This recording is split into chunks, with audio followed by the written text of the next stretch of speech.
Australia for Revolution Radio on www.revolutionradio. It's freedomslips.com as well, where it's more than just radio, so jump into the chat room if you can. This is show number 425? 520 and 400, I think that's right. Well, it's just, yes it is, I was right. Phew. It's on air, online and on your smart device, so grab an app to listen anywhere or listen at home on a Grace tabletop digital radio. Still looking for something from that promotion every single day.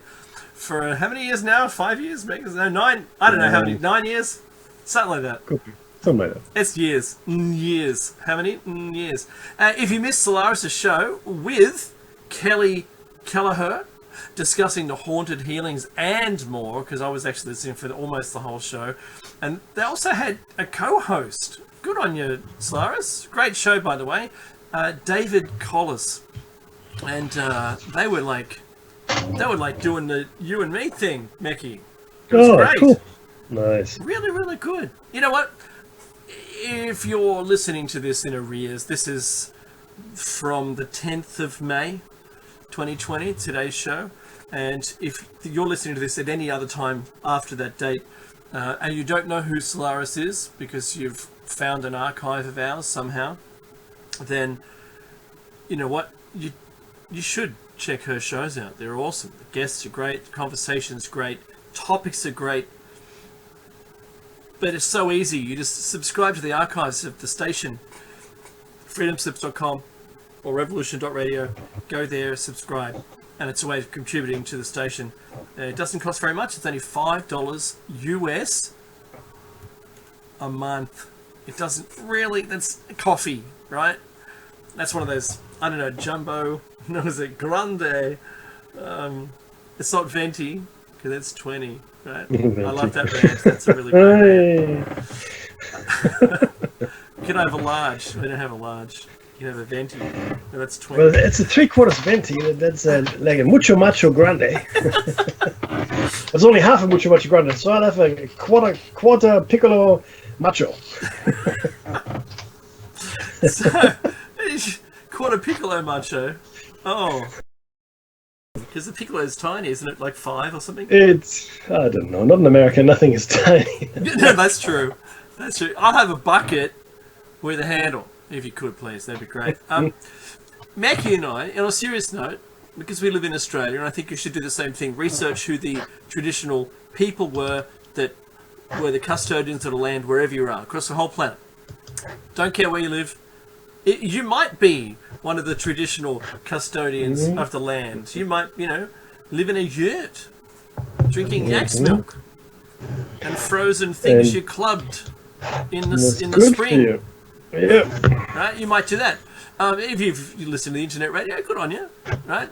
But so think about how long your generations have been looking after land. But because almost every other country has intruders living there who took over the land, as Mackie and I have previously discussed, it doesn't usually go well for the sub-tech culture.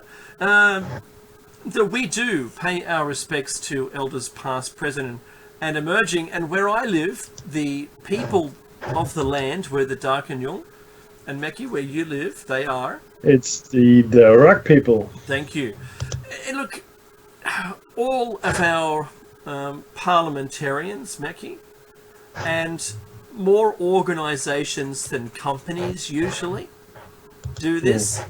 At the beginning of a large presentation to a lot of people, will do this very thing, acknowledging the traditional custodians of the land. And you know what? I think it's really important. It's more so important, Mackie, when you're not the people who were the traditional owners. Yes, that's the thing. Because you're already those people that you should be thanking yourself and your ancestors anyway. I believe that's probably the good way to go. What a week, Mackie. Crazy, right? Yes, 7 days last count. Not 100%, but thereabouts. Special number 7. No, it's been Sumerians. Yeah, odd. It's everything is just strange and worrying. A couple of things that worry me, but why don't you go ahead and let's go through this thing here. 187 countries now. That's all the countries pretty much. I think, isn't it, Yeah, Dave? someone was saying earlier today on the news, 200 countries. So, okay, wait, what? I don't think we have that many countries. The little ones. You didn't count the little tiny ones. Yeah, they might be including that fellow that lives in Western Australia, where he just fenced off his land and had an agreement with the federal government just to not bother him. And he's got his own coin, and he's the king of his own realm, apparently. Oh, how good was that? It's in Western Australia. It's pretty cool. If you're ever going through there, do drop in. He likes visitors. So No immigrants. if you say hello, Damn. you're down Damn for the immigrants. rest of the week while he talks about it. Because he's possibly starved for attention, especially in this lockdown. Mackie, I've got a lot of friends of mine who are posting a daily little, like not a vlog, but something interesting or comical, as we would all be normally used to in Facebook and social media. Except I've got one of my friends, Mackie, who has taken the twist on this. And if you're a friend of mine on Facebook, you might have seen some of the things that I might have reposted of his. And he counted all the seeds off a strawberry by plucking each one of them and making little rows. Yeah, he's not going to get any help, is he, when he gets out? Isolation therapy. That's hey. Yeah, so he started sizing the gravel in his driveway. It's now sorted by minuscule to boulder. Yes, Ren, you idiot! I told you not to sort the gravel. The gravity. We need to sort out the gravity. Oh. Duh. Hey, Ren. So look, we've hit yesterday, like this morning, overnight it was. We hit 4 million confirmed cases. Yeah, that's correct. And 4.1 now, actually. It's 4.1. Yeah. Hey, at the moment it just keeps going up. So the US is 1.3, and there's a bunch of contenders, Mickey. Italy is still going up, and Russia's coming up into the top. They're in the top 5 now. Yeah, Brazil is pretty bad, but and it's growth. Exponential. So Brazil, Turkey, Iran, they're still going up. Everyone's left China behind, and we've dropped down. We're like crazy, like the normal Olympics. All the countries that seem to have fared better here, and if you go to the bottom of the list, every last one that's fared better is an island. Every last country here. Yeah. Okay? So New Caledonia, Falkland, Greenland, Papua New Guinea, St. Barth, Anguilla, and there's Belize as well. Suriname. Well, Suriname is not an island. It's it's tiny enough not to have too many borders. And it's really I think the key thing here to understand is borders. The more borders you have, and the less control they are, the worse off you are. Right. That's a really good observation. When I'm looking at the list, I see the same thing. Yeah. Of course, so the EU, except for the UK. Well, the UK is oddly enough somewhat different, but I'm not sure what happened there. But obviously, the US has very porous borders. Most of the EU has very porous borders. Russia can't. Russia has got the largest borders in the world. Yeah, the longest. There's no country with a longer border than them, and so what you gonna do, right? You're not fencing that off. Yeah, the thing is this though. But they're exponential as well. Yeah, but there are other observations that came out of this. Countries that had female leadership tend to have fared better, even though Germany has got a large number of infections similar to France and Russia. In fact, the number of people that have passed is significantly lower, except for Russia. Russia, the number of people that had a bad outcome is very, very low compared to the number of infections. So is it true? I don't know. But so that's because Chancellor Merkel is actually a scientist, right? And she doesn't just trust in God. Trust in God, it'll be okay. Or just dismantle our task force, which, by the way, President Trump has now decided not to do, which I think is a good move. So the pandemic task force, which was meant to go the way of the dodo this week, has been extended. I don't know, July maybe. But so that's a good thing, because the cases in the United States are by far the worst hit. like they've said, close to 1.4 million infections, 80,000 people have perished, and there's no sign of it letting up. It's not getting better. It just isn't. And in other countries, people talk about the slowdown of the virus. Well, there's still a lot of cases coming through, and compared to what it was, Dave, I guess there is a slowdown, right? There's Unless you live in the US. Unless you live in the US. One thing that worries me, there's no infection that has hit smaller children, similar to Kawasaki's disease. That really I find it very worrying. Well, make on. I can talk to that a little bit, Becky, if you like. Yeah, go. So, Kawasaki disease was Dr. Kawasaki who found it. And you might know it as strawberry tongue. It just depends on where you live. Nice little segue from my friend doing his posts. So, your tongue, all of the taste buds expand, and your tongue looks like the outside of a strawberry. It goes pink. I mean, really, really pink. And without the seeds, of course, but that's one of the things. You get red blotches and discoloration in red on your palms and feet. Now, that has already been noted with the SARS-CoV-2. It's already been documented. As we've already mentioned, Mackie, some of the other symptoms, which is not just a respiratory... I nearly got the word. It's not just a respiratory disease. It gets into your bloodstream and makes your blood a gel, and which you then suffer secondary ailments. However, in children from 5 to 10, they're starting to see symptoms which are very similar to Kawasaki disease. Now, the thing that it's not Kawasaki virus, it is a disease, and in the meta studies that have been about the Kawasaki disorder or disease, they're questioning whether that disease was actually triggered initially by a virus. So the meta-studies, that's a combination of all of the studies on the Kawasaki disease. The question is, we can't find the thing that started it, but we think, this is paraphrasing the doctors, it came from a virus. So it's a secondary effect of having some virus, and then you start presenting in these other ways.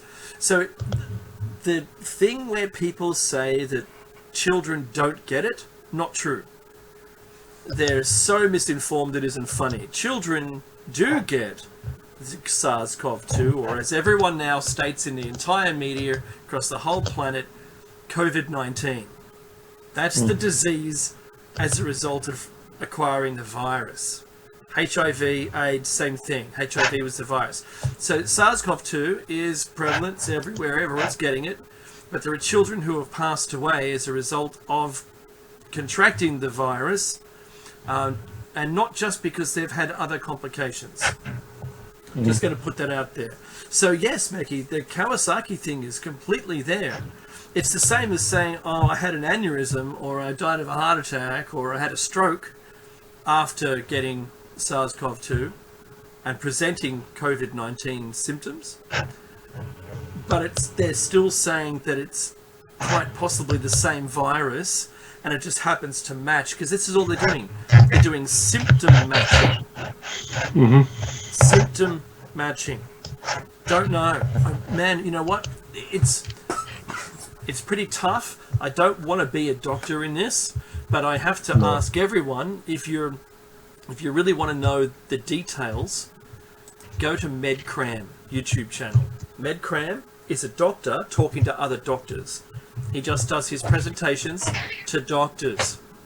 And you can be in it, and you can see what he's talking about with SARS-CoV-2.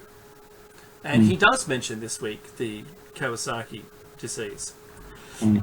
So, you want to be the smartest person in the room? When your friends are talking about it, go and watch MedCram.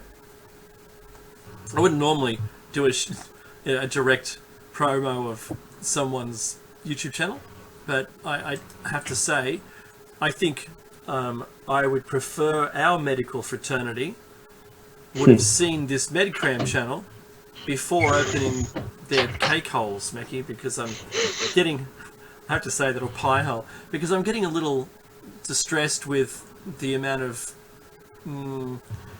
also maybe their lack of attention to detail. So right now we're getting all of our stuff relaxed now because we've got such a good rate. We're all of our numbers are tapering off. It looks like there's maybe 20 cases a day or something like that of community spread. We have an app now that can track everything, and I think they really want to show the benefit of having the investment in the app. Yeah, but it doesn't just end with the app. The app is for tracing. That's wonderful. So let's get people sick so we can test the app. How many people can we trace? Ooh, look, so many. So yeah, look, we have been doing comparatively well here in Australia. Every passing is a tragedy, but number-wise, we're doing well. If we're relaxing it now and just go out into the wild and do whatever we want, I fear that we're just going to get a second wave. And the second wave is always worse because people have it's a mindset. Once you're in lockdown, it's a mindset. You can stay there for a while. It's not great, but at least you've got the mindset. Once you come out of it, it's very hard to get back into that mindset, right? So there'll be probably less compliance. So I think it'd be foolish for us to just go out there and it's all fine. We'll just go back to normal. Well, we're not going back to normal. I'm being flippant here. There's a three-step process, but still. The further away we stay from, if there were no infections anymore at all in Australia, none, zero, okay, hey, now we can start thinking about coming back, right? That's right. But there still are. Look, they're not many, and overnight, I don't actually know how many we've had. Let me just double check here. What do we have? Australia, 10. We had another 10 new infections overnight, which is tiny. We've got 700 active cases, and we've got 17 people in the ICU. So that's actually a pretty good outcome or it's a pretty good place to be. But everybody's talking about flattening the curve and reaching peak. I don't see it, Dave. I don't see us reaching peak quite yet. It's just not. No, so you know what I mean? Honestly, relaxing it from 2 persons that can be in public together to 10 persons. That's, I think, coming on Friday or something, or coming over this next week, which is the talk. Returning children back to school, where you end up with a 1 in 60, contagious contact patch.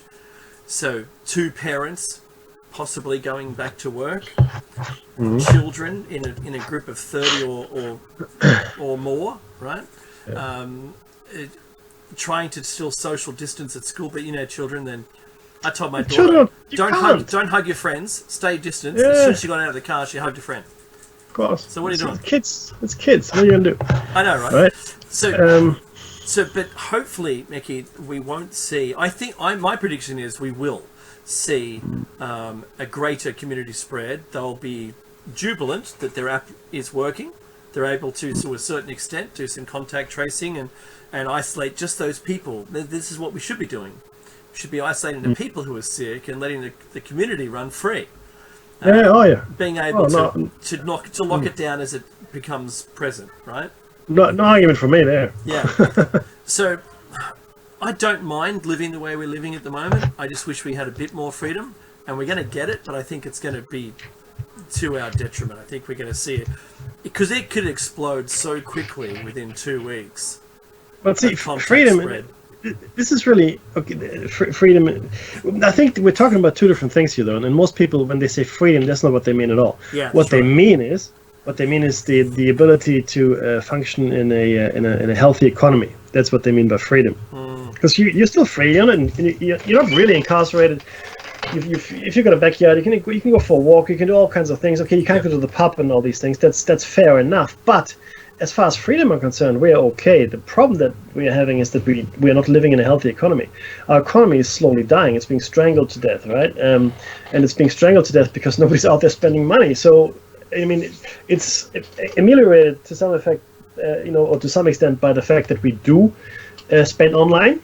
So it's not quite as bad as it could be. So online spending is up. I believe Amazon hired 75,000 employees over the last few weeks. Sorry? Deliveries are down. deliveries inbound.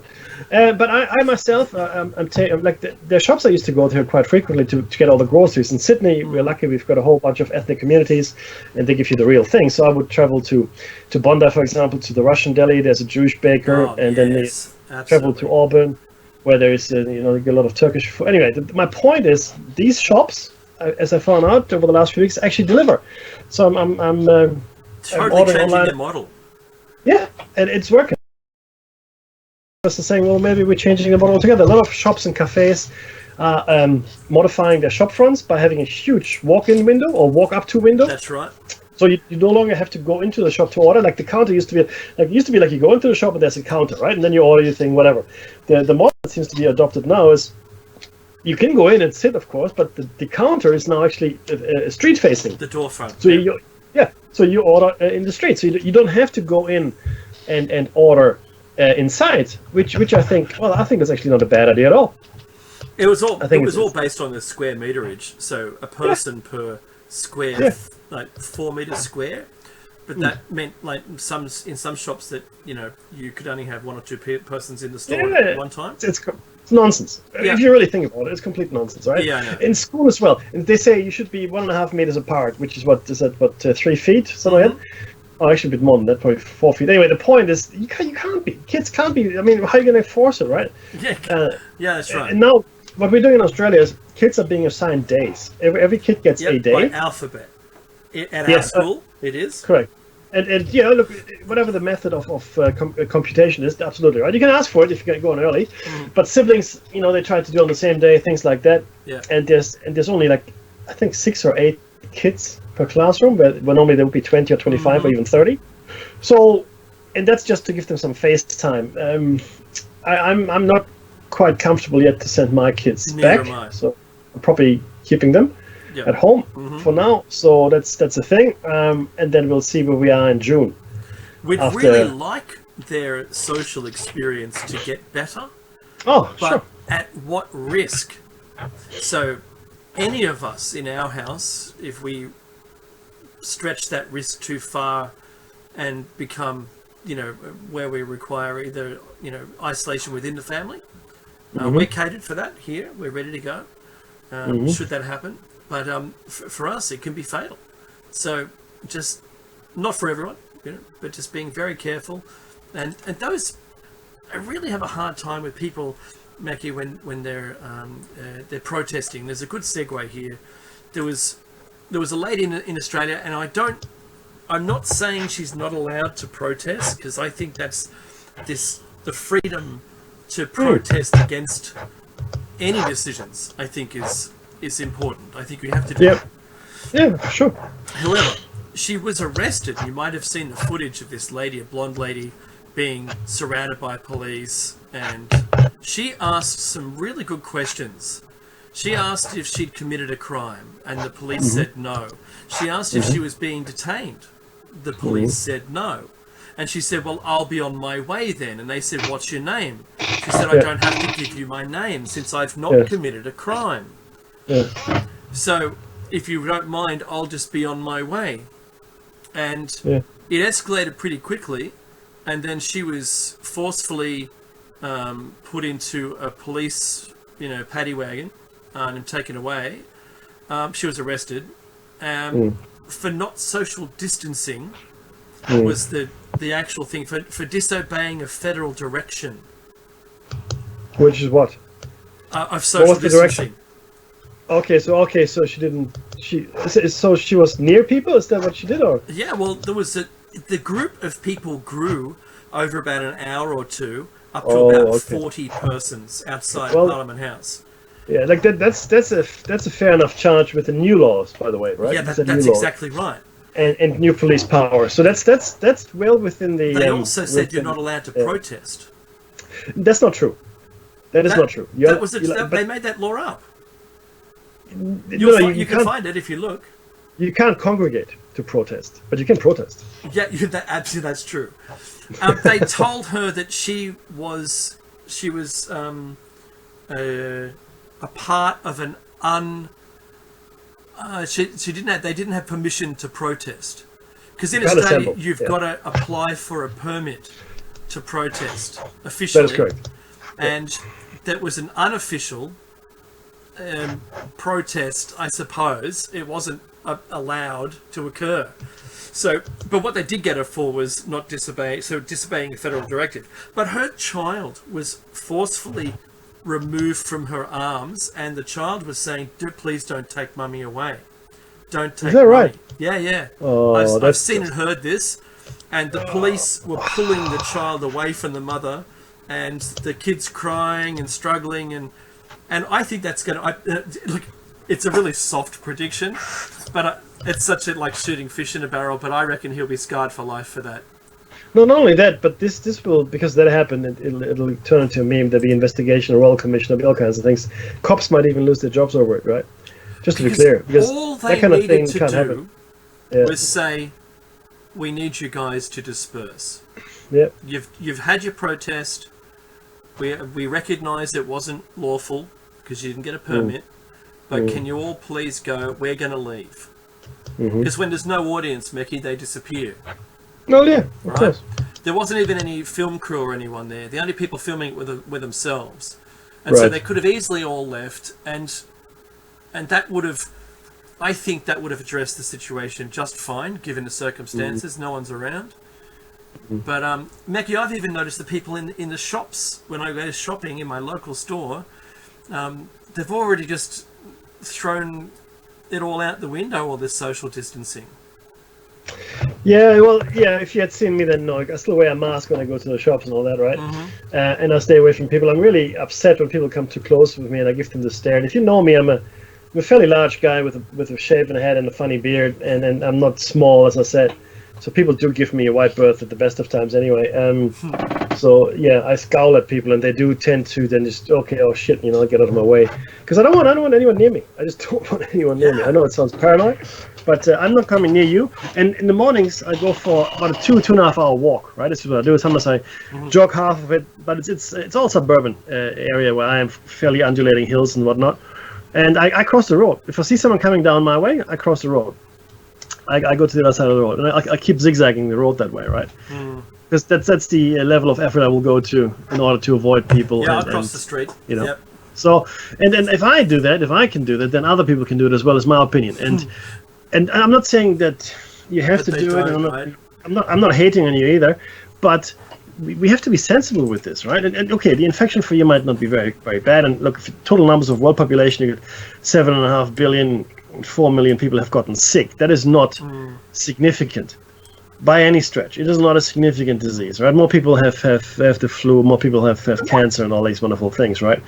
But it is significant because it's shut down our economies, and the longer we're shut down, the less likely we will be able to jumpstart it to the levels it was, or the economies were, simply because too much time has passed, too many shops have or businesses have gone under. Unemployment has set in, so we're facing quite a significant challenge going forward, and we won't have any international travel for 2 years minimum. That's my prediction. When you do travel, you will have, as Dave has mentioned before, and I think that's going to be a reality, even though it's not going to be protecting you from anything. You probably have to carry like some kind of vaccine pass, or some kind of immunity card of some kind, something like that, right? Yeah. And there'll be the temperature measures already existed before this in Singapore, places like that. I'm not, that's good. That's good hygiene to have that. But it'll be a very different world that we emerge into, and it's not going to be quite the same. So, I used to go to Singapore quite frequently, just see my friends and whatnot. I don't think it'll be just easy anymore. I don't think it'll be a hop, skip, and a jump anymore. I think you'll have to make quite an effort. Get the bookings right, make sure that all your health information is in order, etc., and then make sure that your destination is also clear, right? And this is just on the back of this one tiny little virus, which is really, really strange if you think about it.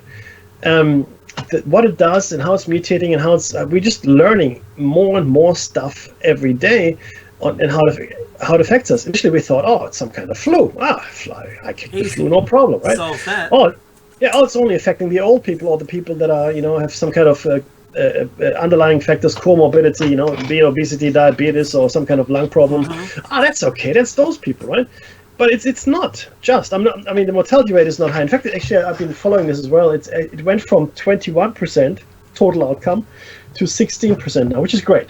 That's right. So the total mortality has dropped in people that have had an outcome. So probably looking at the numbers and how it's developing, maybe it'll level out at 10%. Who knows? But the point is, there are ongoing things as well. Now there are other things that are appearing, other things that seem to be. This disease seems to trigger a host of different things, right? And it seems to affect different people in different ways. It's really odd. I'd like to understand, what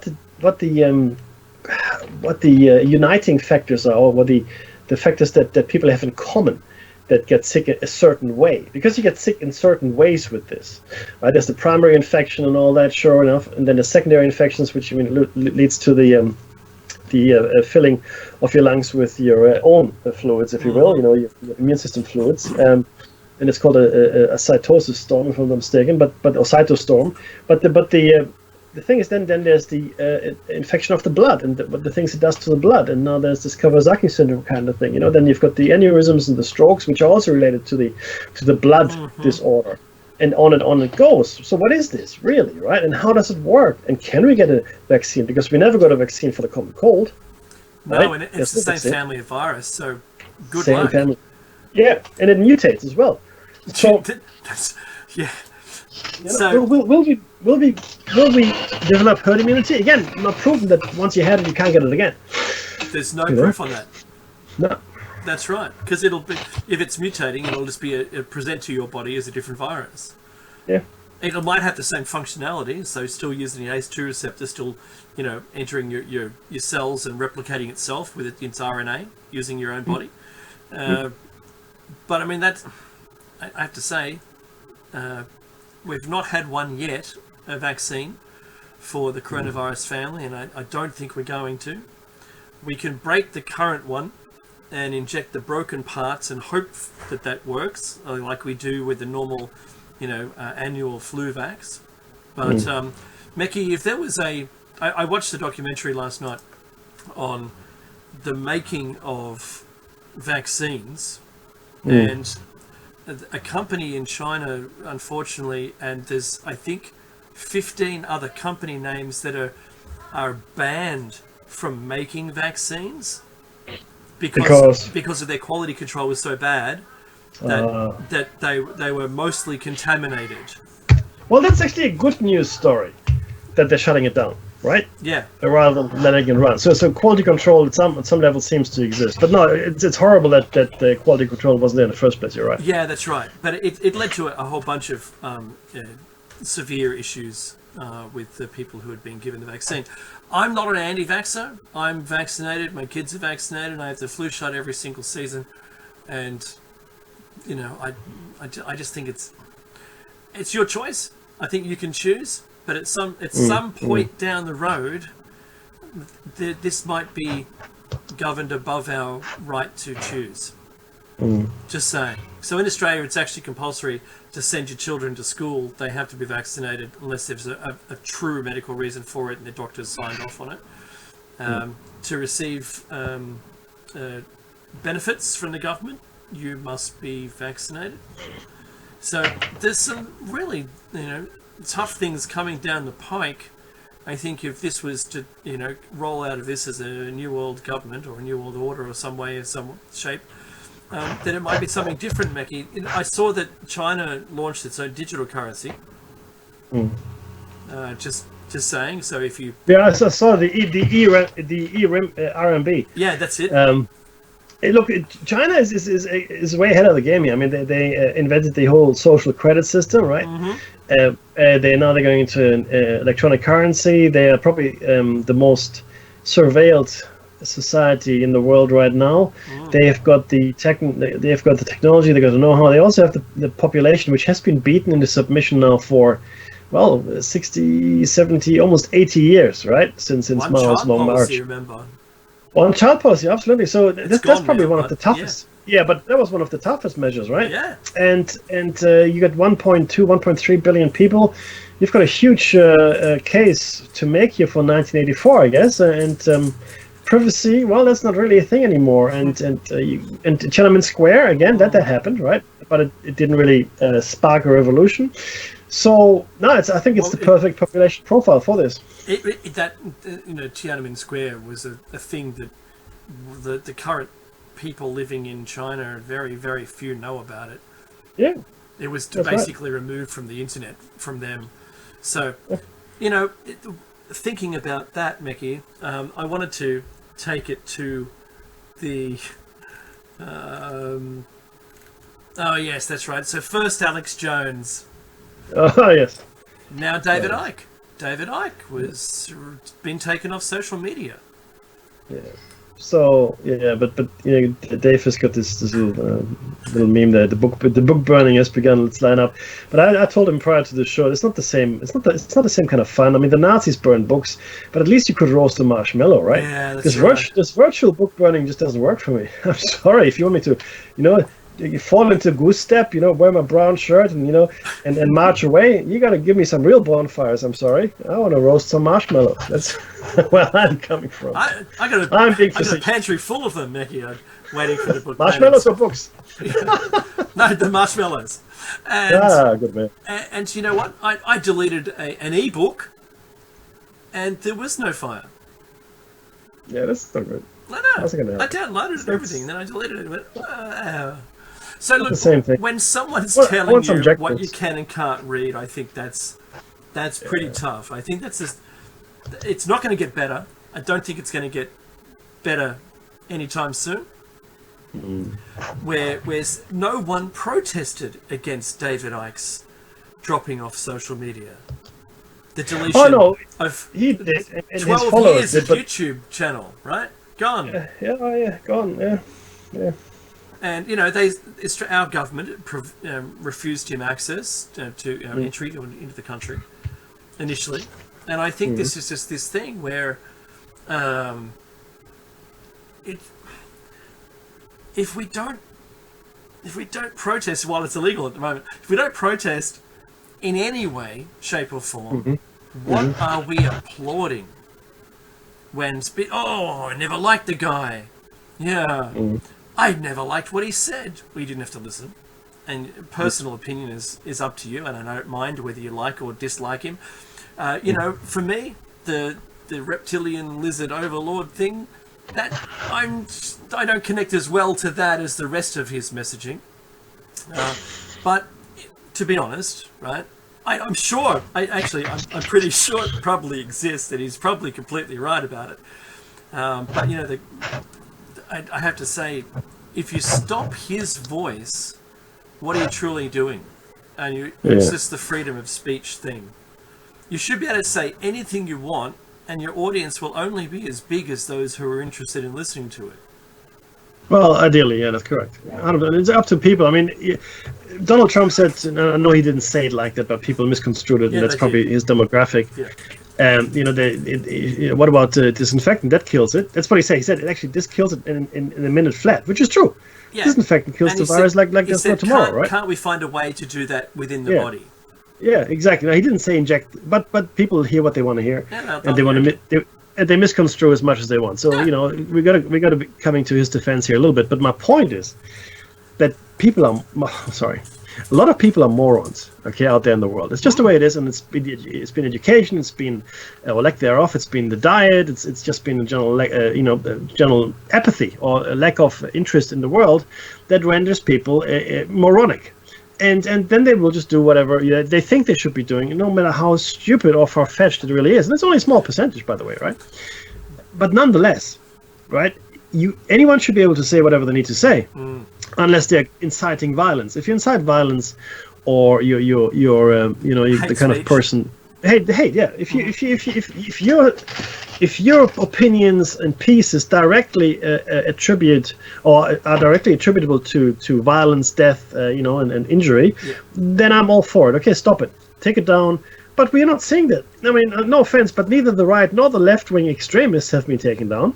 Okay, they're still out there. I mean, the KKK and the Nazis, the neo-Nazis, still have their sites. They're still out there. And when you've got someone like David Icke, and he was just questioning, I think, what really did him in, as well as Alex Jones, was the questioning of, well, what are we? Is this really a pandemic? What's really going on, etc. You don't have to believe it. He added together 5G and Yeah. COVID-19 is what he said. Correct. So, do you have to agree? No. I mean, if you disagree with it, then post a video explaining, no, that's complete nonsense. This is the science, etc. I mean, whatever it takes. I mean, That's right. we have a debate, right? He's not saying to people, oh, jump on the barricades or anything like that. But in fact, he never has. Even though some of the things he said are, quite disturbing, if you think they're true, and they may very well be true. I have no doubt that a lot of his research is meticulous. I've read all his books. I've seen all his video. Creator Mutwa, fascinating South African shaman.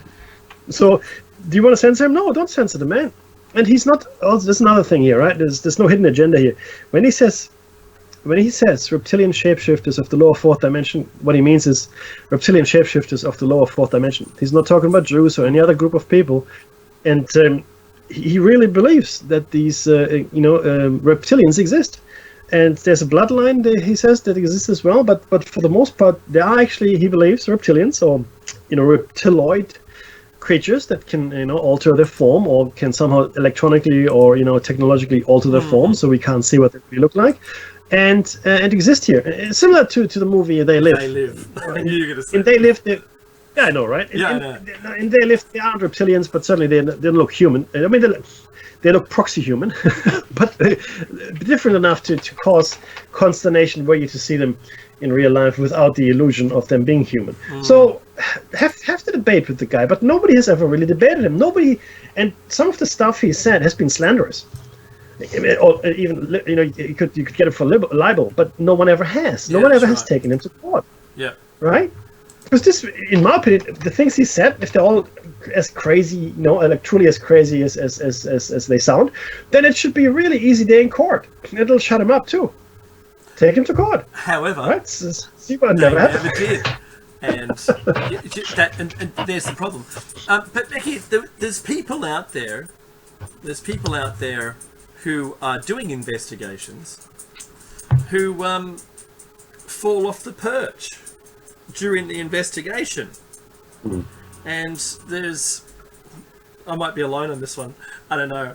So the lead investigator of the Clinton Foundation has been found dead, and in a very suspicious circumstance. I'm sure it was natural causes, just for the record. His name's Kenneth. I'm sure I've got. Kenneth McCormick. I've got the thing here. I'm just going to put it up there for people. So there's a news article here: celebrities' deaths, and he was found in the driveway of his own home, dead. And oddly, he is now Kenny of South Park, Becky. How do you mean? Because he lived in South Park, in Colorado, and his name's Kenneth. No. Yeah, and he's turned into a meme already. Oh. Hashtag bodies Kenny, and it's pretty terrible. So he was an Attorney General. Attorney General Barr has made this our highest priority, states the people in the investigation team. It is. And he goes on to mention two others who have died in the investigation. Seth Rich and Vince Foster. He said, it is Seth Rich and Vince Foster all over again. This heinous crime will not stand. We already have several suspects with ties to the Clinton Foundation in custody. It is only a matter of time before we get to the bottom of this matter. He said, we can't make this stuff up. The Clinton body count continues to grow. We have no information at the moment on the cause of death. Well, if they know their business, they'll never get any cause of death either. Yeah, that's right. But I'm wondering if this poor fellow who's made all these claims against the Clintons now publicly, he'll be accidented. It's the easiest way out. I mean, it's the easiest solution. If you can't buy them, which is the preferred method, kill them. It's clearly what has been going on, and it's so disturbing, Mickey. I just can't believe it. But the worst segue of the world. What can I believe? On the 9th of May, there was two stories. On the 9th of May, Meki and I, we share a love in this television show. Meki, take it. On the 9th of May. Little Richard. Richard, really? Yeah, Little no. Richard passed away, but it was the one above that. Oh, the one above. Oh, Project Blue Book. Yes, Project Blue Book. The TV show was cancelled, despite high ratings and just following. Maybe I should just quickly tell you what Project Blue Book actually was. It was, more or less the dramatic account of Dr. Joseph Hynek's life. So he was a astrophysicist, and back in the 50s, he was asked by the U.S. military to help debunk UFO sightings. So his brief was, well, you go and find these UFO sighting cases, you talk to the people, and you give us the scientific proof that it was in fact something like a weather balloon or swamp gas or whatever. Alfred Hynek. Was it Alfred Hynek? I'm sorry, I might have got the first name wrong. But the point is that during his investigation, and this is what the TV show also very much played on, he became a leader. He became a believer. He looked at it and he goes, "Oh my goodness, there's a lot more going on here than we can explain." So it was a real life X-Files investigation. That he, Alan Hynek. Alan, thank you, yes, Alan. Actually, J. Allen Hynek. Yeah, that's correct. So it was really. I guess you could say that the X-Files that we all watched back in the 90s was based on his life, to some extent at least, or at least an inspiration. And for the longest time, a lot of people believed that he was just a debunker, which is not entirely true. But that was his brief, and he was put under a lot of pressure to debunk it. And sometimes the military would release these findings with his name on it, but it wasn't actually agreed with him up front. So, he had the choice here of either agreeing with the military after the fact or taking on the U.S. military, and I know what I would do.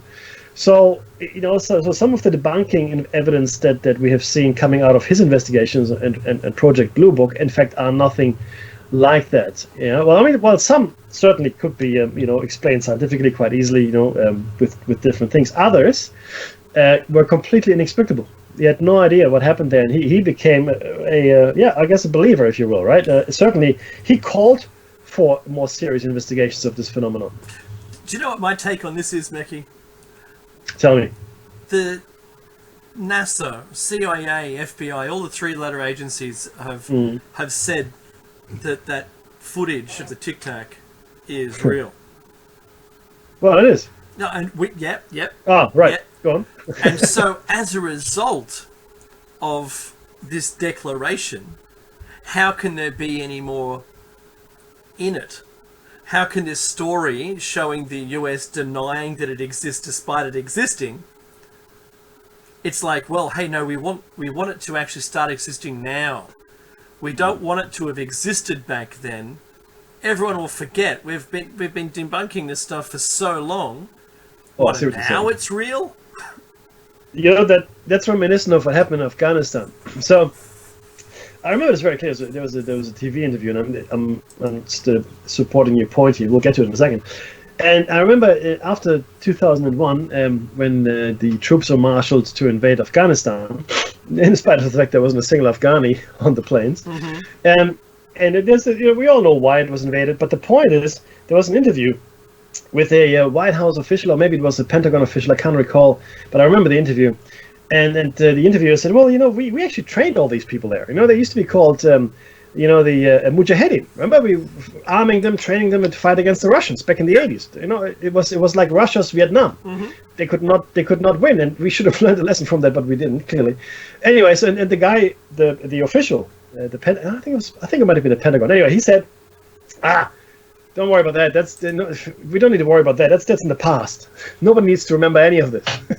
No, you have to remember this. Just a couple of other morsels here. The Bush family is very closely linked to the Bin Laden family. TIC. Yeah. They financed George W. Bush Jr.'s first adventure into oil or into industry, Augusta oil. Yeah. The Bin Laden family bankrolled that. Just to be clear. Which was the only flight allowed out of the US after the shutdown of the aircrafts on 9/12. Yeah, the Bin Laden family, and not only that, the the actual invasion that then took place of Afghanistan, they were fighting fighters. They were fighting people that had been trained by the CIA. That's right. Had been armed by the CIA. In fact, back then they were flown to the US and taught how to Yeah. fight, and on false passports. Yeah. So they were called something else now. They're called the Taliban, no longer the Mujahideen, because Mujahideen, they're freedom-loving, freedom fighters fighting for democracy. No, they were not. They were Muslims. They were not necessarily the worst fundamentalists, but they certainly used their religion to fight the Russians, which were godless, heathenish bunch, right? Yeah. So they were flown to the US and taught how to what to identify with the oil refineries, and trained up with the three-letter agencies. It's just crazy. It's nuts. Yeah. So, but that's where we are, though, and so the same thing could happen here. Dave is right. That we will have a revision. Oh, revisionists are great, right? Of history, where Project Blue Book. No, we didn't find anything then. This is It's a completely new phenomenon. That's right. These sightings that have been going on for tens of thousands of years, in which we have pictographic evidence for, right? That's right. Well, oral evidence as well. No. They weren't real. See, it's real now. Nah. See. Yeah, real Nothing now. to see here. Nothing. Just move along. Nothing behind the curtain. That's Stop right. sneezing.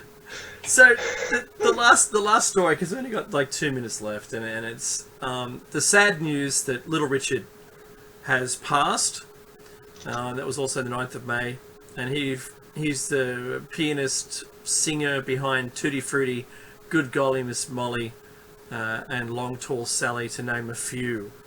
When an artist, Meki, for me, when an artist dies and passes away, can no longer contribute to society, I think their art lives on, and there will always be something that I can connect with when I listen to the music that he produced. It's the same. It's like with all the other artists who pass, Yeah. It's look, because I think the best thing you can hope for in this world is to leave with a better place than you found it. Mm-hmm. And I think that musicians, artists in general, do a lot to make the world a better place. And so every time a true artist passes away, someone that contributed, brought something original, made people smile, whatever it is, right? It's a big loss. And he said, his songs just very very catchy, right, Dave? It's just, I don't know, era defining. Absolutely, 100%. And it's like comedians losing comedians or artists in any way, shape, or form is just awful. And it reminds me of the time they were here. There's a lot of people that passed, Meki, that have made very little impact.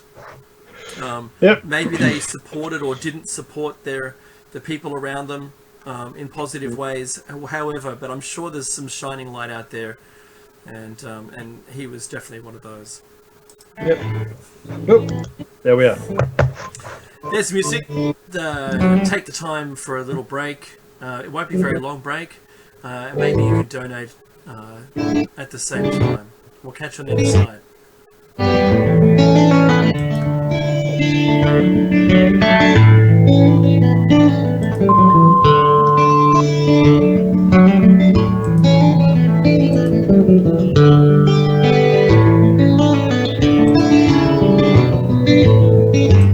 RadioFreedomSlips.com. And now we're going to get back to your host.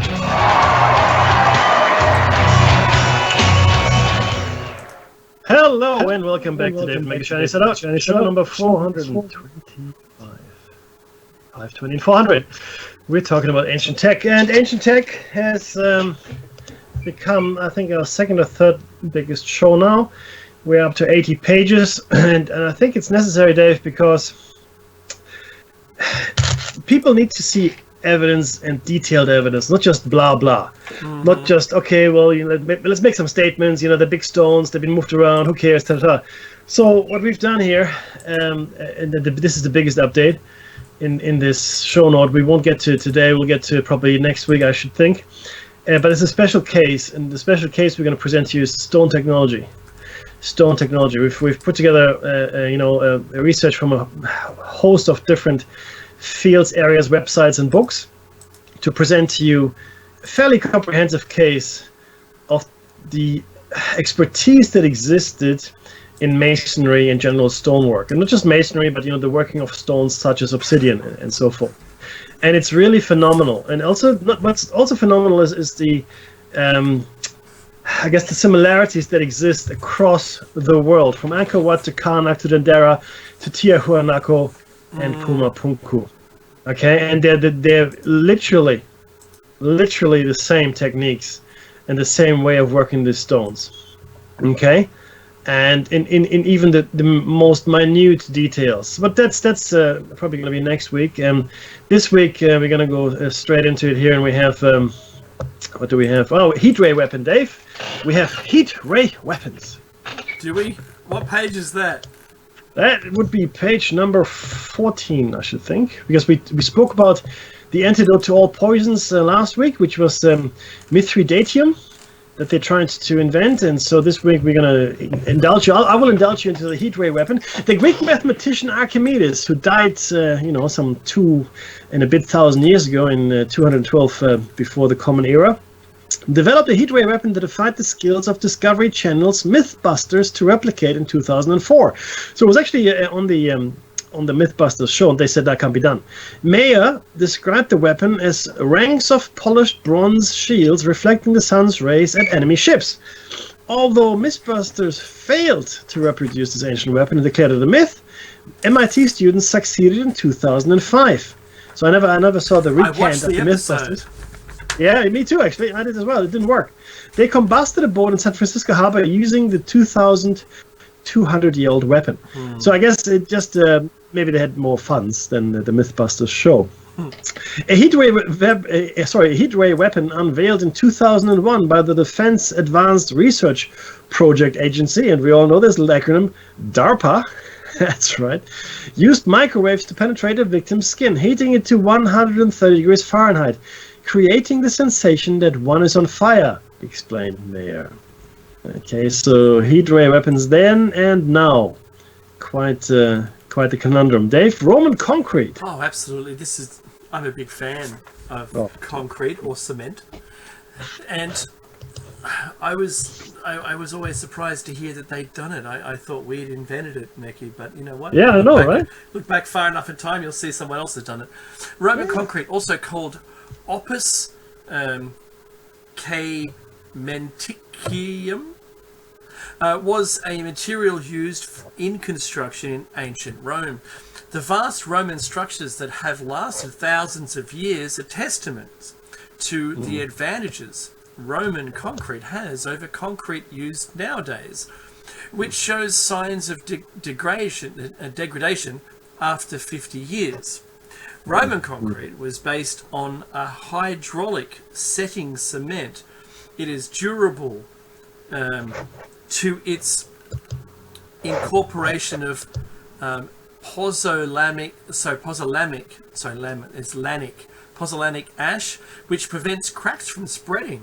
By the middle of the 1st century, the material was used frequently, often brick-faced, although variations in aggregate allowed different arrangements of materials. Further innovative developments in the material called concrete revolution contributed to structurally complicated forms such as the Pantheon Dome, the world's largest and oldest unreinforced concrete dome. That's incredible. It is. If you've seen it.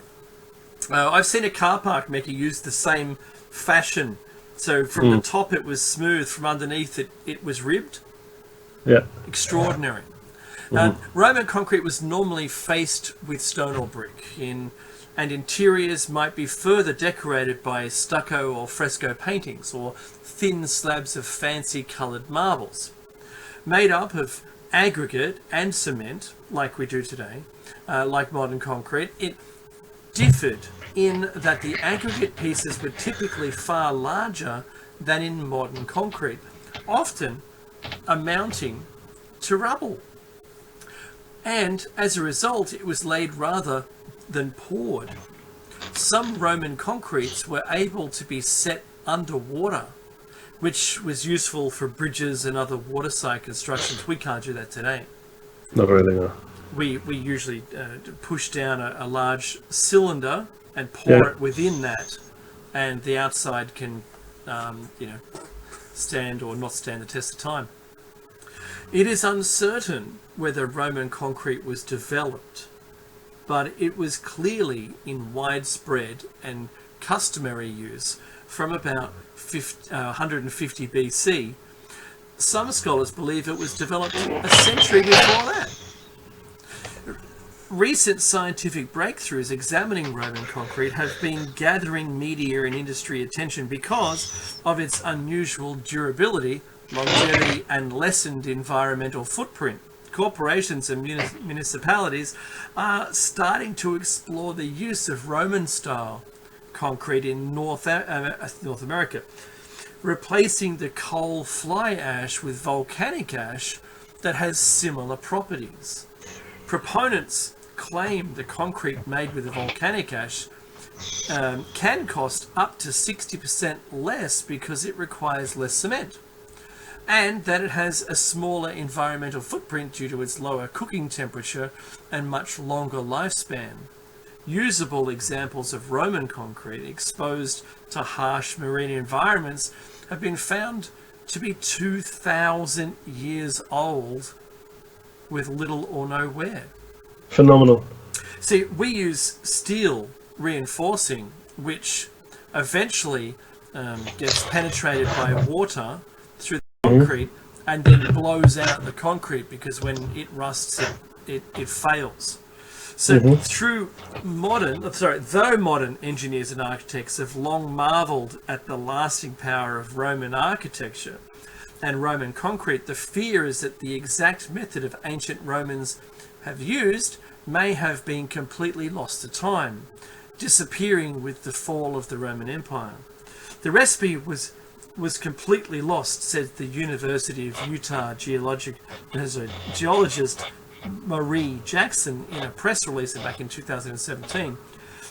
Though Jackson has spent years extensively studying ancient Roman texts in search of the incredibly strong original mixture used to make Roman concrete, the text has not yet been found with a comprehensive recipe.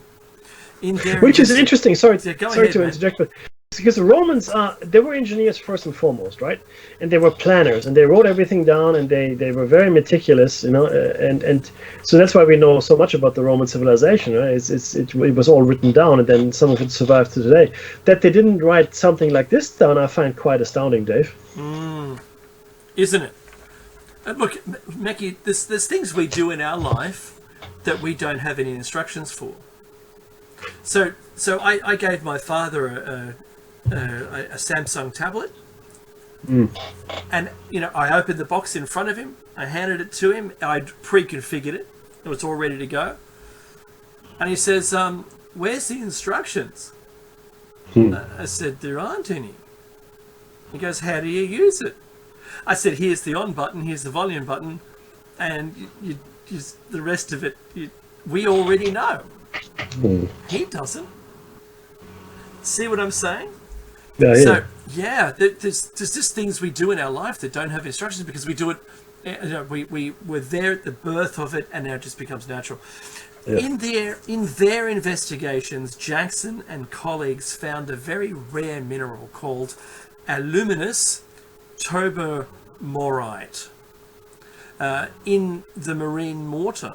The mineral crystals were formed in lime particles through a pozzolanic reaction at slightly elevated temperatures.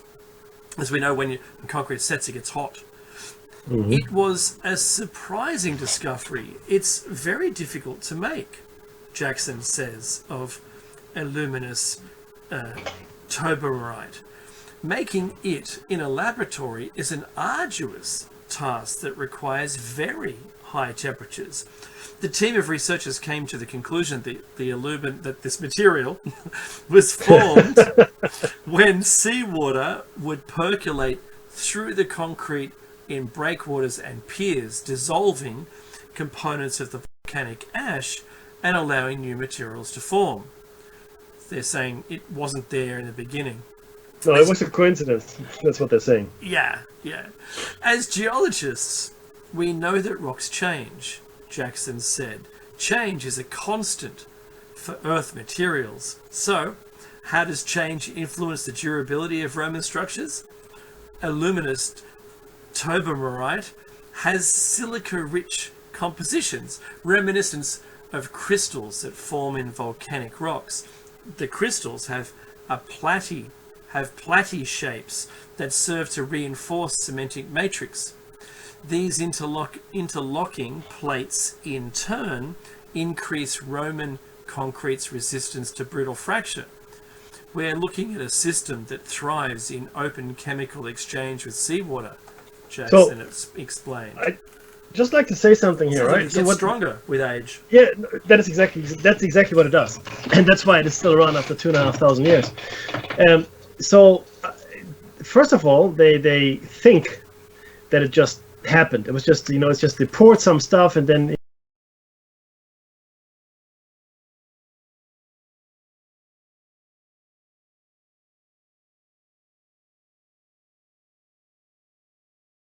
in a lab. So I don't understand, and I'm going to do more research into this. I don't understand why they would say, oh, it just formed when seawater percolated through the concrete, dissolving components of the volcanic ash and allowing new minerals to form. So this hasn't been proven. Okay? No, that's their theory. It's a thought. It's a theory, yeah. Yeah.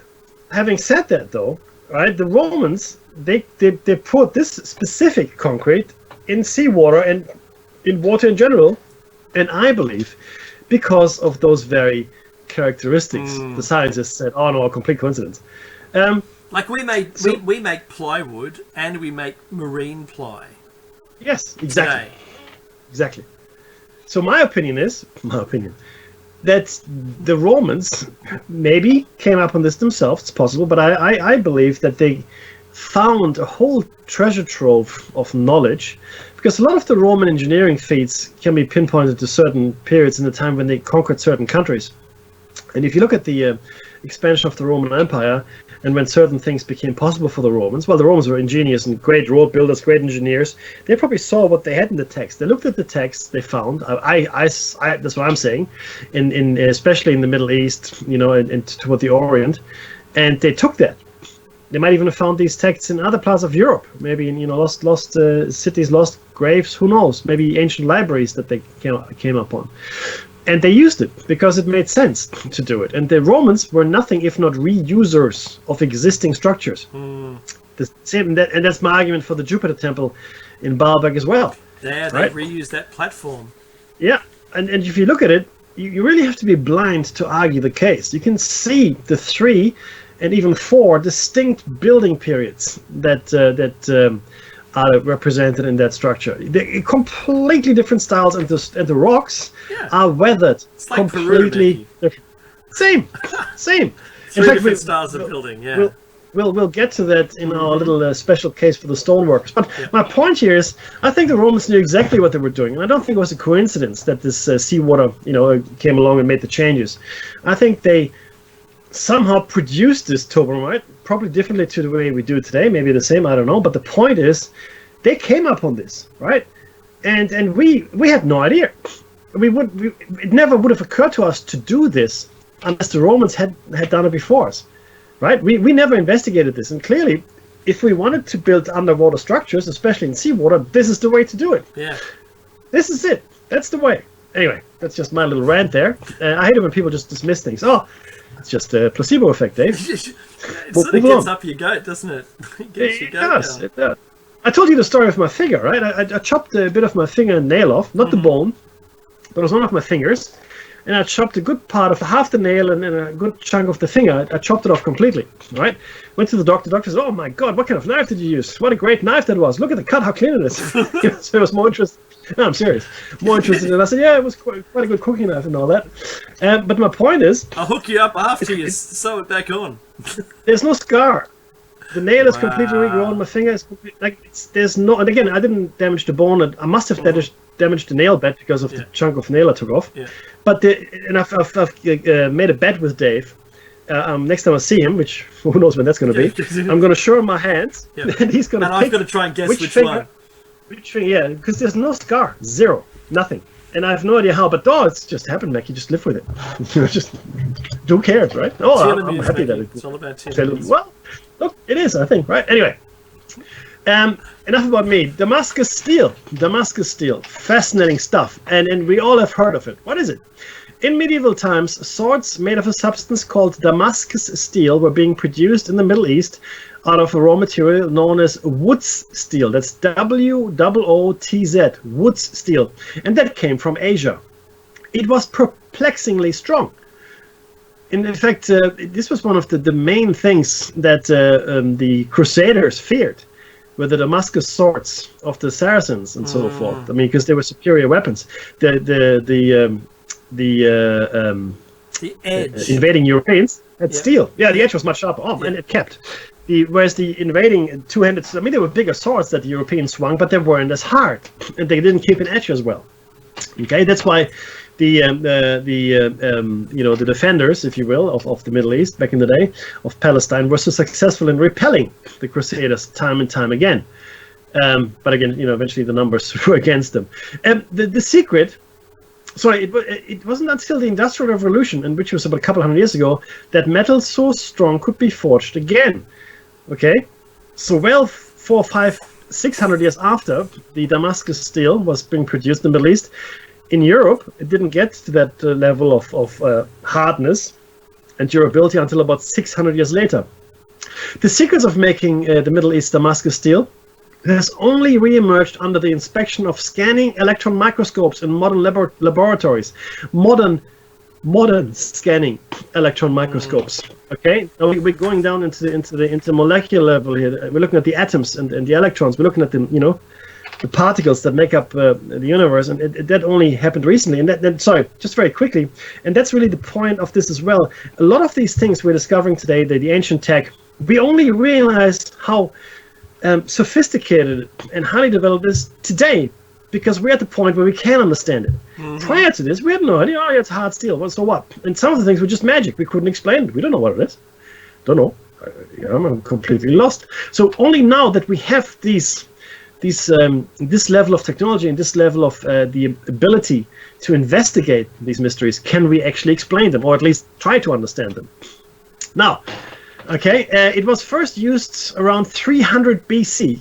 300 before the Common Era, so 2,500 years ago. And the knowledge seems to have been inexplicably lost around the mid-18th century. So it was in use for about 2,000 years. But I also believe, and I contend again, that this is knowledge that was handed down from long ago, right? And someone found it and they started producing it. Nanotechnology, here we go again, Dave. We've come across nanotech a number of times now, was involved in the production of Damascus steel, in the sense that materials were added during the steel's production to create chemical reaction at the quantum level. Quantum level. Explained archaeology expert K. Chris Hurst in an article written for About Education. It was a kind of alchemy. And in fact, we'll talk about alchemy in a different show. Hurst cited a study led by Peter Poffler at the University of Dresden and published in the journal Nature in 2006. Poffler and his team hypothesized that the natural properties of the source material from Asia, the Wootz steel, when combined with materials added during the production process in the Middle East, caused a reaction. The metal developed a microstructure called carbide. Hello, nanotubes. Is our hair standing up on end? Yeah. Extremely hard tubes of carbon that are expressed on the surface and create the blade's hardness, Hurst explains. Carbide, or carbon even, nanotubes, haven't been talked about in recent times, longer than 20 or 25 years. Less than that. Okay, let's be very clear here. Materials added during the production of Damascus steel included cassia auricala bark, which is cinnamon, believe it or not, a milkweed, vanadium, chromium, manganese, cobalt, nickel, and some rare elements, traces of which presumably came from the mines in India. Okay, so just let me pause here before I give you the rest at that paragraph. That's a long list of stuff, Dave. Do you think you just come upon that willy-nilly? Yeah. And let's throw all of that together in these very precise measures, because they had to be precise measures. That's Let's throw it in, and it had to be added during the process of the steel manufacture. It couldn't be added in the beginning. So let's mix it all together and see what happens. It would have had to be added in at very specific points, right? So this is not something that you just throw together. This is the development that is the or rather it's the crowning achievement of a development that would have gone on for a long time, or, and this is my point here, something that was inherited. Someone came upon this, because this is a really, I mean, with nanotech doesn't, people ask me, Doesn't grow on trees, Mickey. wait, yeah, it doesn't. Where's the evidence for this ancient civilization you talk about? And I'm not the only researcher that gets this question. Where's the evidence? Show me the mobile phone in the desert. Show me, this is better than a mobile phone. These are carbide nanotubes. Nanotubes. Yes, nanotechnology. Yep. Hello! So let me just finish this off. Hello. I'm sorry. Hirst wrote, what happened in the mid-18th century was that the chemical makeup of the material altered. The minute quantities of one or more of the minerals disappeared, perhaps because the particular load was exhausted. Who knows? Who knows what happened? My point is, and maybe this wood steel, there was like a cache or like some kind of deposit that was found, like, which was ancient, and it already had a whole bunch of these components in it, and they just did something with it, and maybe the wood steel was the secret, and maybe this wood steel, which no longer seems to exist, was what made the Damascus steel what it was at the time. And when it was exhausted, which is quite, actually, if you think about it, if someone came across like a little I don't know, like a treasure trove of this metal, right? And maybe quite a bit of it, considering it was being forged for 2,000 years, but at some point it would run out, and they had no idea how to make it again, because they'd never made it in the first place. You know what I'm saying? They never made it in the first place. So, but now it's gone because we've exhausted it all. Think about it this way. Let's say we come across this cave, and it's full of ancient tech, and whatever it is, but it's a finite amount of stuff that's in there. At some point, it's exhausted, and then what are you going to do? You haven't got the know-how or understanding to make any more, so, well, that's the end of that. Thank you very much. Until you reach a point in the development like we are today, right now, where we look at it and go, oh, look at that. Oh, yeah. Oh, this is nanotech. Whoa. What a coinky-dinky. Right?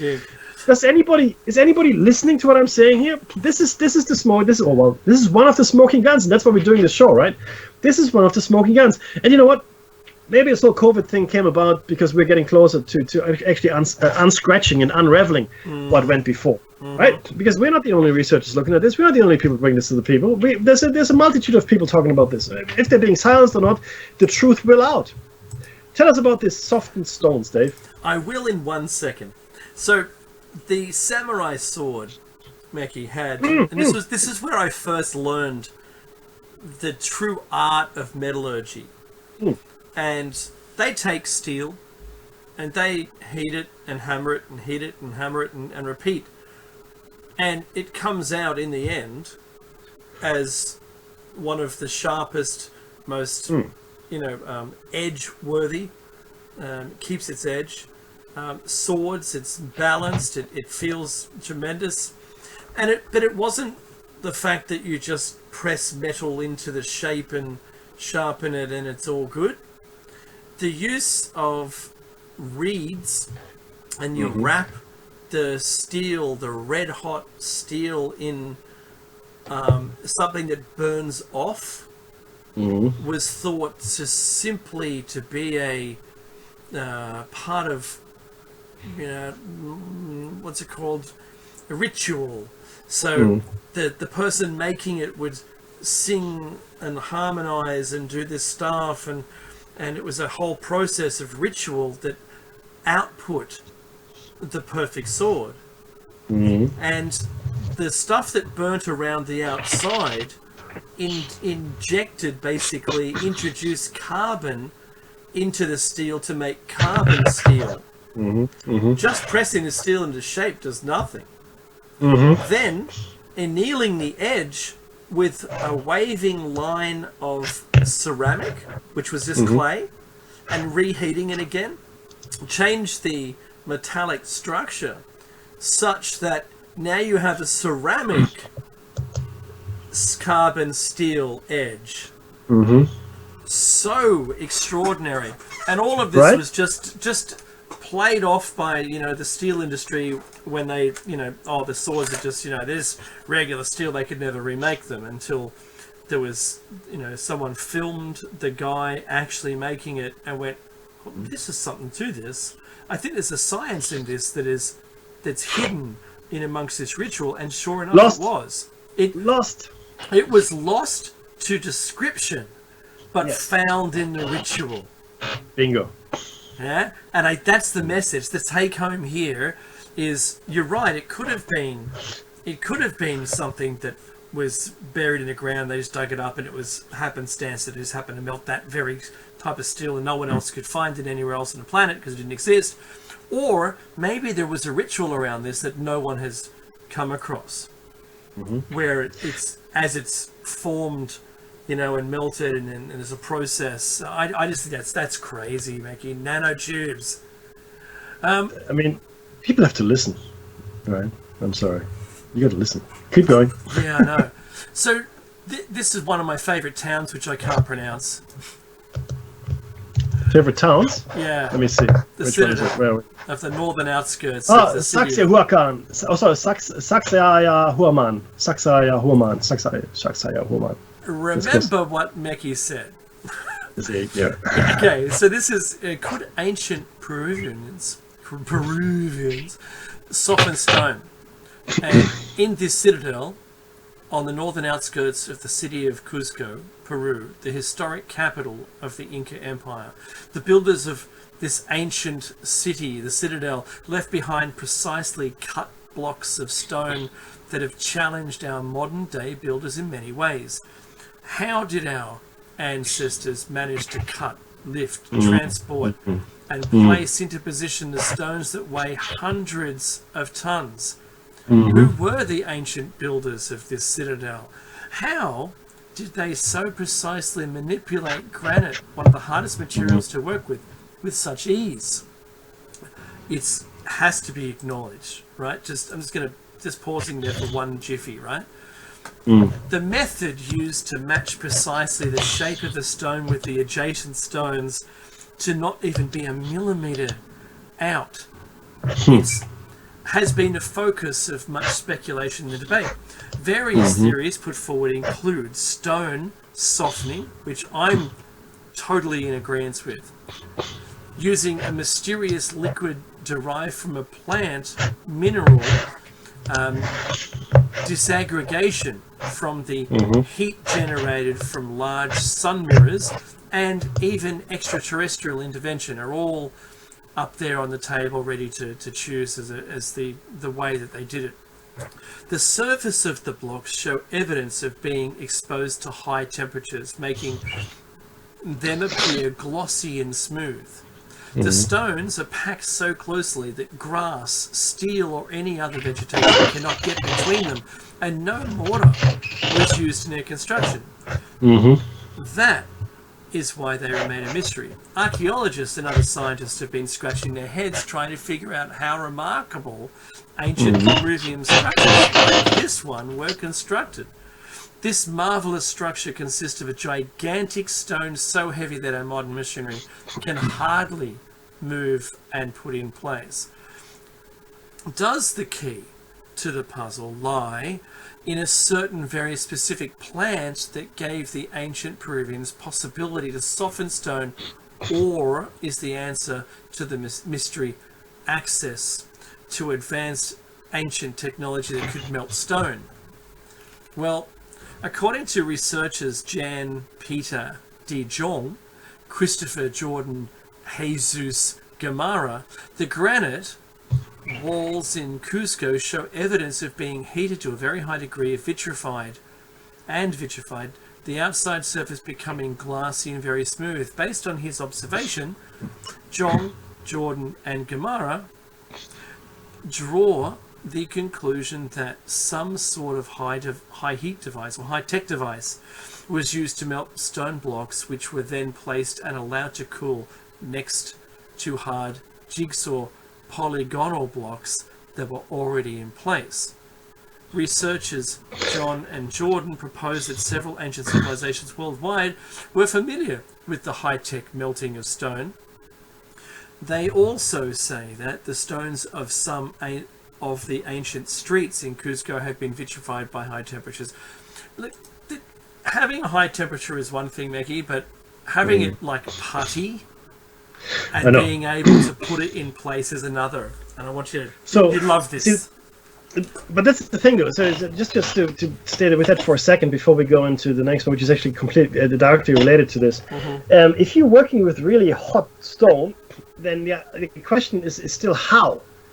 How do you then move this really hot stone into place? How do you how do you keep yourself from injury, etc.? I mean, there's a whole host of questions around. Okay, so you could, let's say you can heat the stone. Good for you, right? And really hot.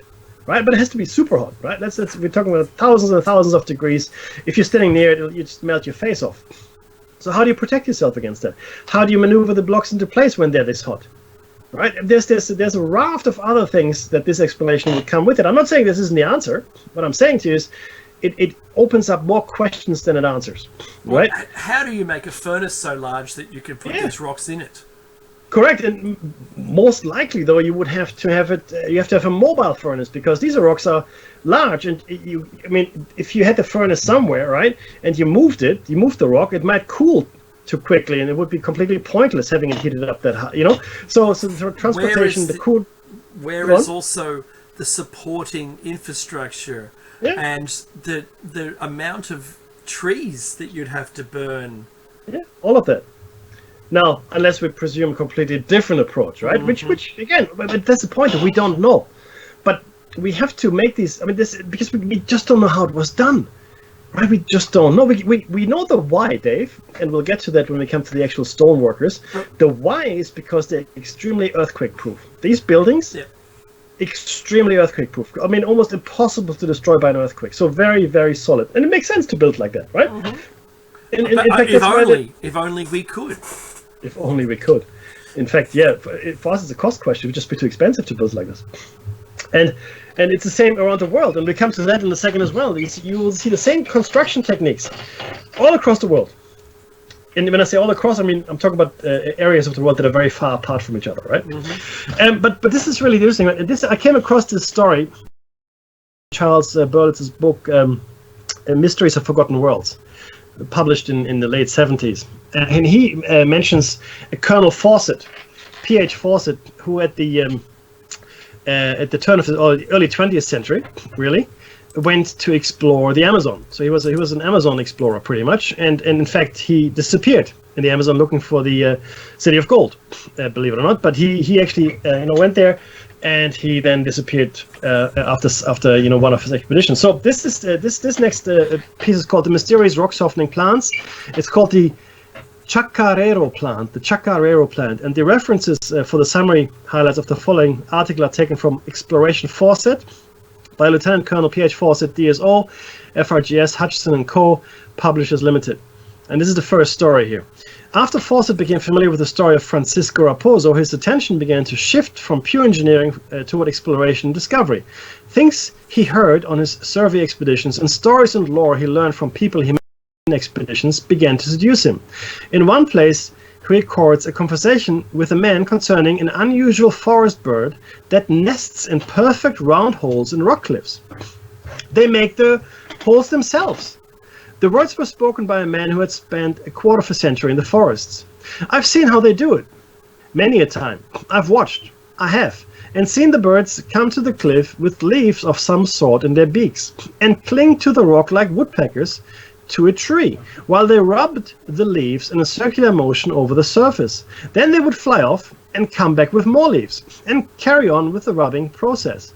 After 3 or 4 repetitions, they dropped the leaves and started pecking at the place with their sharp beaks. And here's the marvelous part.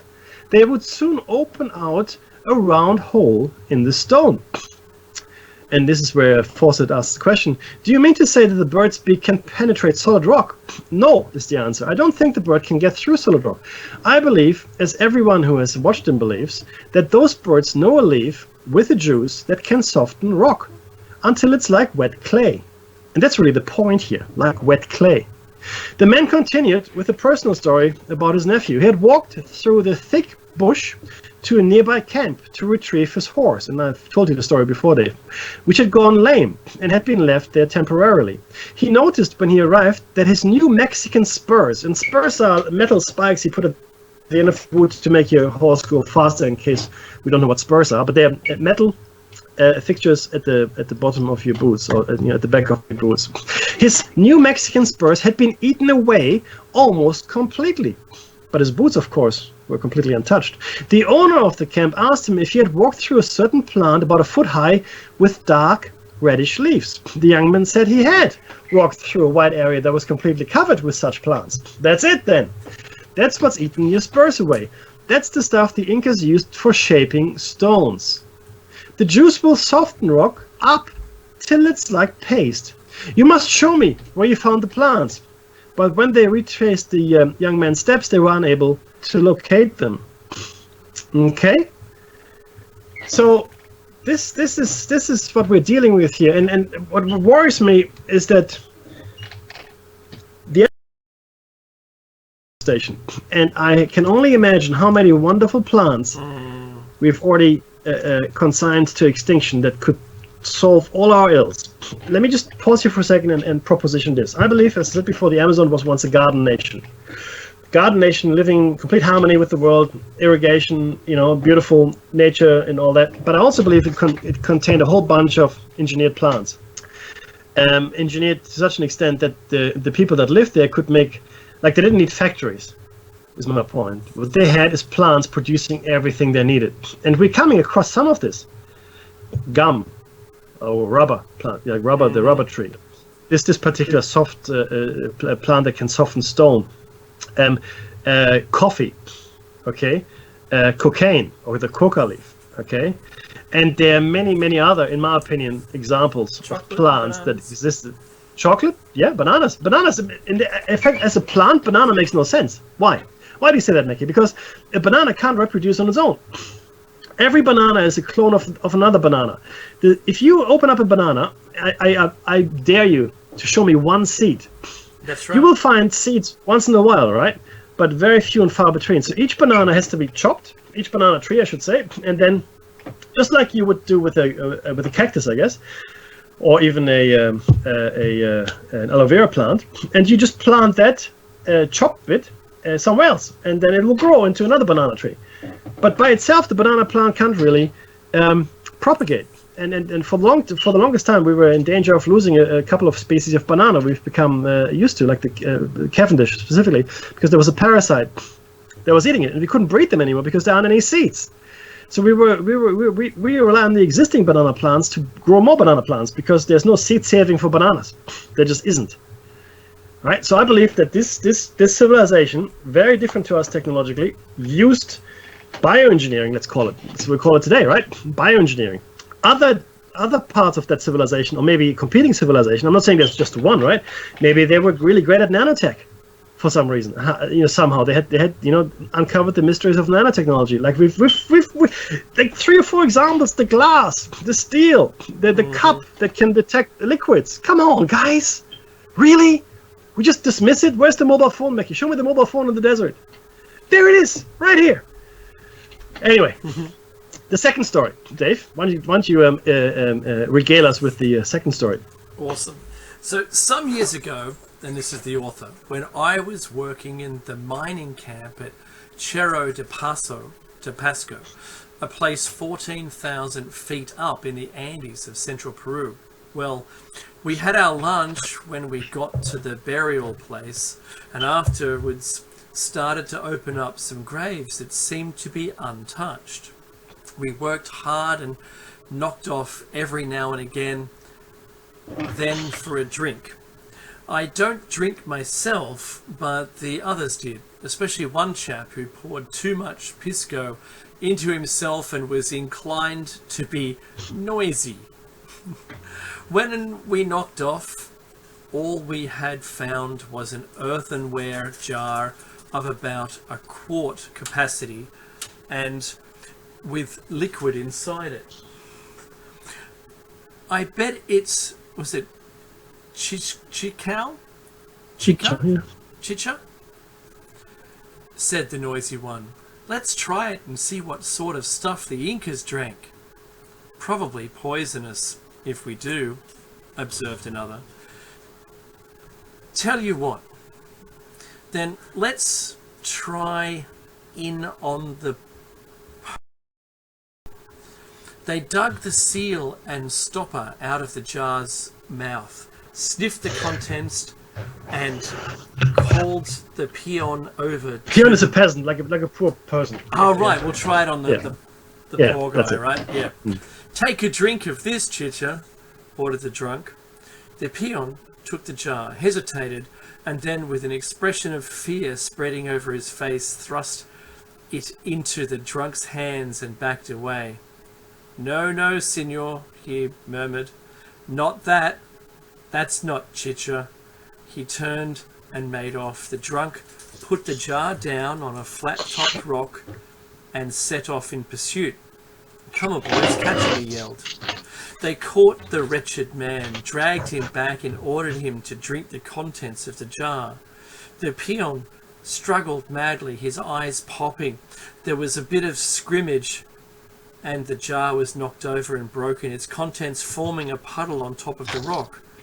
Then the peon broke free and took to his heels. And then He ran away. Yeah. Everyone laughed. It was a huge joke, but the exercise had made them thirsty, and they went over to the sack where the beer bottles lay. About 10 minutes later, I bent over the rock and casually examined the pool of spilt liquid. It was no longer liquid. The whole patch where it had been, and the rock under it, were as soft as wet cement. It was as though the stone had melted like wax under the influence of heat. Mm-hmm.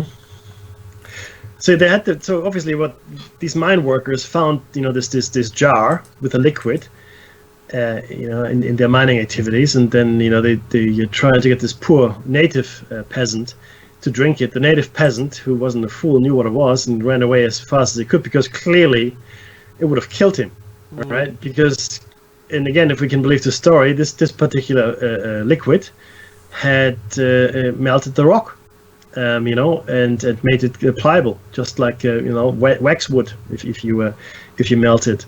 And so not entirely liquid, but like soft wax or cement, right? And so you can still shape it, but it doesn't flow freely. I've got something to add, Mackie. Has anyone any listener ever seen what happens when you have aluminium and alum? Alum dissolves aluminium. Completely dissolves it. So if you had an object made out of some if you're a car guy, billet aluminium forged into it, like cut away and whatever you want, and a single drop of alum will just start to dissolve it. It's crazy, Mackie. You should see some videos on YouTube. But see, this is advanced chemistry, dude. It's right? exactly I mean, this is that's this liquid and Yeah. stone. It Yeah. makes it a different. It makes it liquid again. Yeah. And because we no longer know, when I say we, the West, we no longer know about this, we dismiss these stories, right?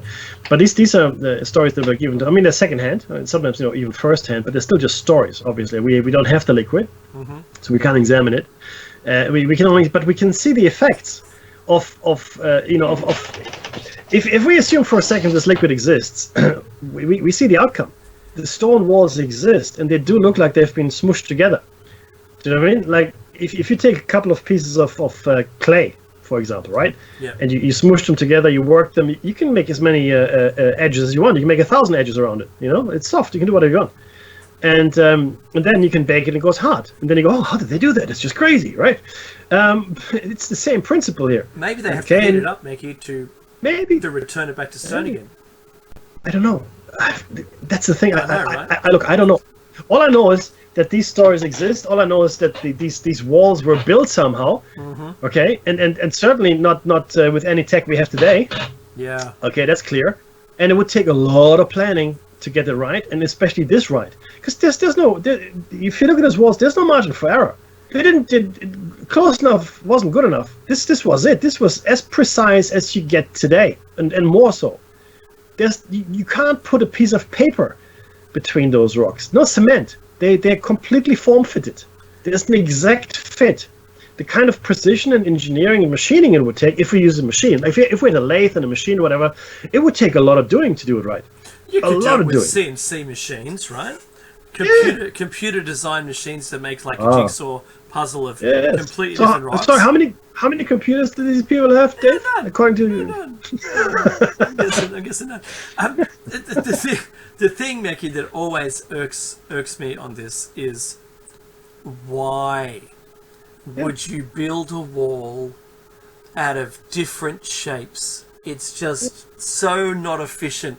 And no one has found any tools, and no one has found all of the pieces they chipped off. Mm-hmm.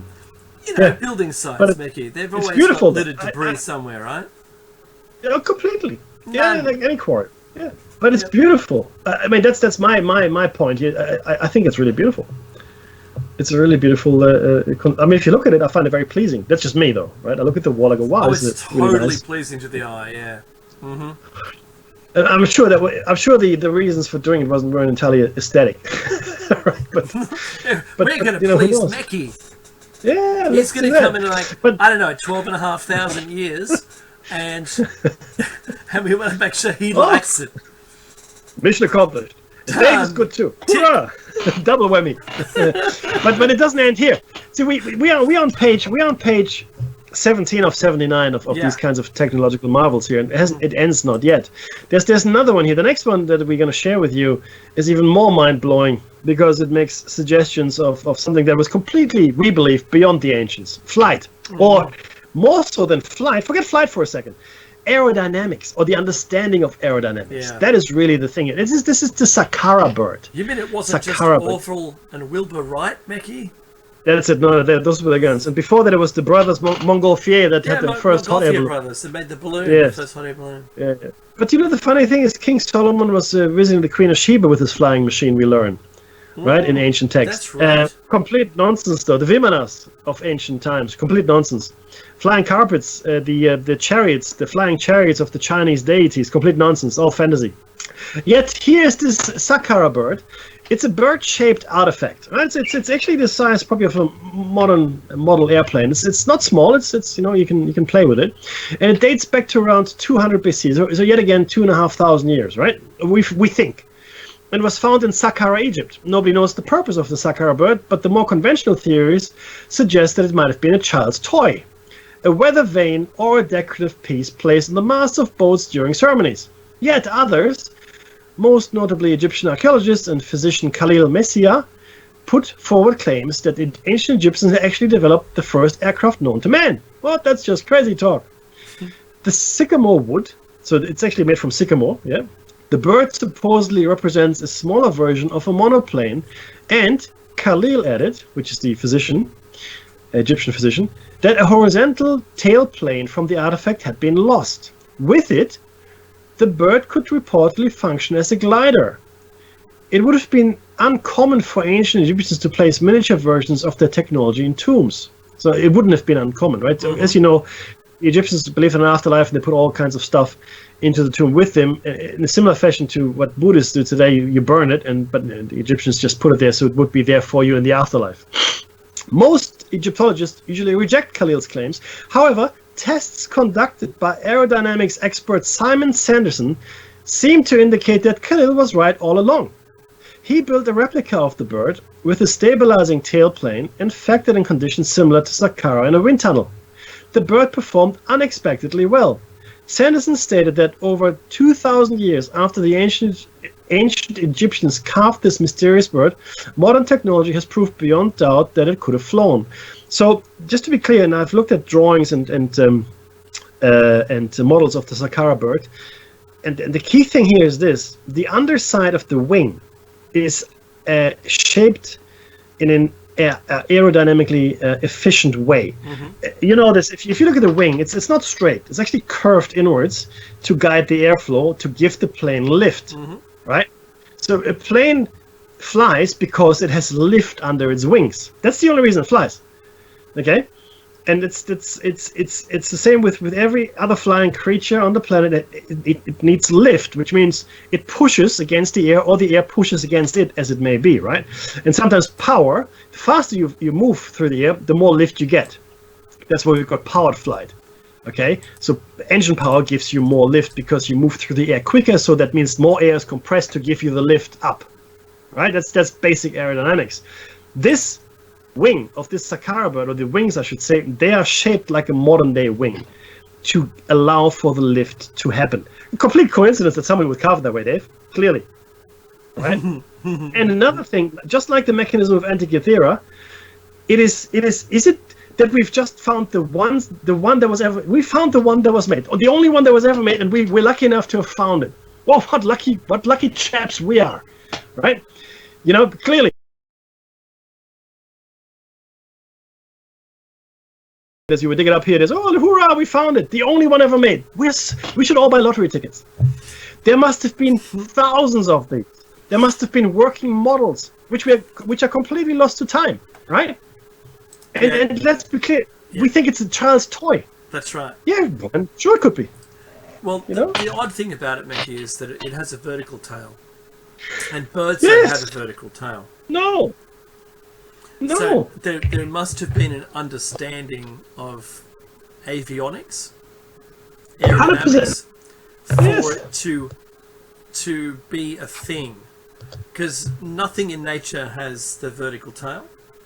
1,500 years before Da Vinci, by the way. Okay? Yeah. But it's not the only one, Mackie. It's not the only one of those. No. Remember the gold stylized insect that has the swept wing, looks like the space shuttle. Yeah. Yeah. That's 100%. clearly with vertical tail once again. I reckon they were flying around. I think that you know, kids play with stuff today, like you know, when I grew up 50 years ago, I had a metal, remember not cast metal, but tin toys. Well, I had a fire engine. If someone happened to find that in the future, they go, wow, it had wheels, but you know, it was made of tin. So they never found a real vehicle, and this is all they found. They'd go, wow, that's surely that's styled from a larger object. I think the same thing. I think they had them perfectly flying in real life, all around doing stuff. I think that was, you know, the tech at the time. So, absolutely. Completely. Now, we've only got about 1 minute left. Oh, okay. So, I doubt we're going to get through the next one. So look, what I ask is, just for everyone, if you're hearing this for the first time, you don't know what Shiny Side Out is, we're one show in amongst two separate studios, Studio A and Studio B, on Revolution Radio. Go to revolution.radio or freedomslips.com and check out all of the other host shows. It's pretty cool. There's the music. Yay! Happy Mother's Day to all the mothers out there. Let's just put that out there. And look, stay tuned for Jeb's great show. And you know what? Roundtables will come back, so be a part of radio. Join the conversation. And we'll see you in the chat room next week for another Shiny Side Out.